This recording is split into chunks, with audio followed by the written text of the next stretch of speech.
Hey Oddings, it's your Ate Sapphire. Before we start today's episode, I want to tell you about one of our sponsors this week. You've heard about neighborhood watch groups, right? Well, get this. The Neighborhood Watch is now an app on your phone called Neighbors. It's created by Ring, the company behind those video doorbells and security cameras. With the Neighbors app, you receive real-time crime and safety alerts from your neighbors. It helps you stay informed about what's going on in your neighborhood, and it's completely free. You don't even need to own a Ring device. Like just now, I checked the app to see what's going on in my neighborhood. Someone posted a photo of their lost dog, and multiple neighbors were helping out by sharing updates on whether or not they'd seen it. And less than a day later, the dog was found. I love a happy ending. This app is making it easier for my neighbors to work together and keep the community safe. There's millions of people already using it. It's like a new neighborhood watch powered by real people. So if you want to help make sure you and your neighborhood are safe, download the free Neighbors app today. Go to ring.com/scary to download from iOS or Android app stores. And now, back to the show. Hey, I'm Sapphire. Want to hear something scary? Window to the soul. This story was inspired by a submission from Elaine Buckner. A long time ago, I went to an antique store with my dad. We had just finished lunch nearby and wanted to poke around at the local shops. There were a lot of really interesting items, vintage furniture and old paintings, but I was immediately drawn to the section where all the dolls were. I loved dolls, especially the porcelain ones that closed their eyes when you lay them down to sleep. I picked one up and was admiring her golden-hued irises when I heard a voice call out to me. It was an old lady sitting behind the counter. I assumed she was the owner. "You like dolls, little lady?" she croaked, her voice coarse and dry. I nodded enthusiastically. "Yes, I do." She motioned for me to come over to the counter.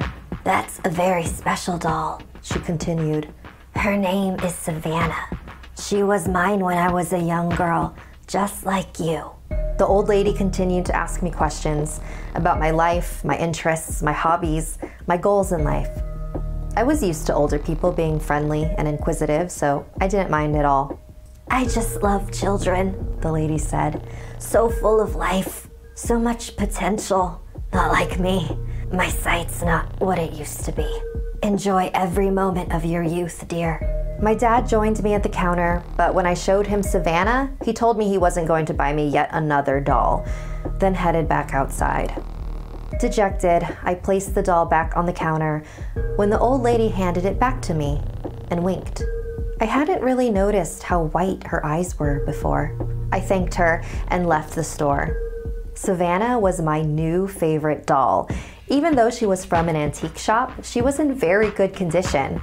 I loved twirling her soft blonde ringlets of hair. Her dress had beautiful embroidered patterns that were extremely fun to run my fingers over. She was the latest addition to my afternoon pretend tea parties, where I'd prop up my dolls in a circle, along with my baby sister, Lexi. I was sipping make-believe tea and gabbing about my imaginary travels all over the world. But I noticed that Lexi was upset. She was usually a happy, quiet baby, but she was frowning and whimpering. "Doll," she mumbled. I grabbed one of my older dolls and waved it in front of her, but it didn't seem to cheer her up. I thought maybe Savannah might be able to calm her down, so I grabbed her and brought her close. But that's when Lexi began screaming. I dropped Savannah and picked up my baby sister. I bounced her up and down in my arms, trying to calm her down. Once she'd stopped crying, I set her back down on the floor near Savannah, who was laying on her back, eyes closed shut. Over the next few days, Lexi continued to act up like this, but only when Savannah was around. I didn't want to admit it at the time, but Savannah was also starting to make me feel uneasy too. Her eyes, even though they were yellow, felt so real, so lifelike. I decided to put Savannah away in my closet. The next day, there was a knock on the door. I was in my room playing with my sister, and I heard my dad answer. Then I heard his voice get louder and more angry. I went over to see what was going on. Right outside the door was the old lady from the antique shop. How did she know where we lived? Why was she here? My dad turned to me. "Did you steal that doll?" he said accusingly. "She gave it to me," I replied defensively. Don't worry, I'm not here to take her back, the old lady explained. I just wanted to see if you were enjoying her. Are you still playing with her? I was quiet for a few moments. I didn't want to tell her that the doll actually creeped me out now and it was stuffed behind my clothes. So I lied. I love it. It isn't polite to lie, the old lady screeched. It caught me and my dad off guard. You better take her out of that closet or I'll make you regret not appreciating your youth. At this point, my dad basically shoved her off our front steps and slammed the door. I had no idea what had just happened. What was so special about that doll? I went back to my room and dug Savannah out of my closet. I looked deep into her yellow eyes, those hyper-realistic eyes. And then it hit me. I felt incredibly nauseous. I had brought Savannah with me everywhere. She'd slept in bed with me. She sat on the sink while I showered. She saw everything. The old lady saw everything. I knew what I had to do. I held Savannah high in the air and smashed her on the ground. Her face shattered all over the floor. Her glass eyes began to roll away and I rammed my shoe on top of each of them until they were no more than tiny bits. A wave of relief washed over me. I went to go celebrate my small victory with Lexi. I grabbed her under the arms and hoisted her up in the air, swinging her gently and smiling cheerily at her. I didn't put her down until I noticed her yellow-colored eyes.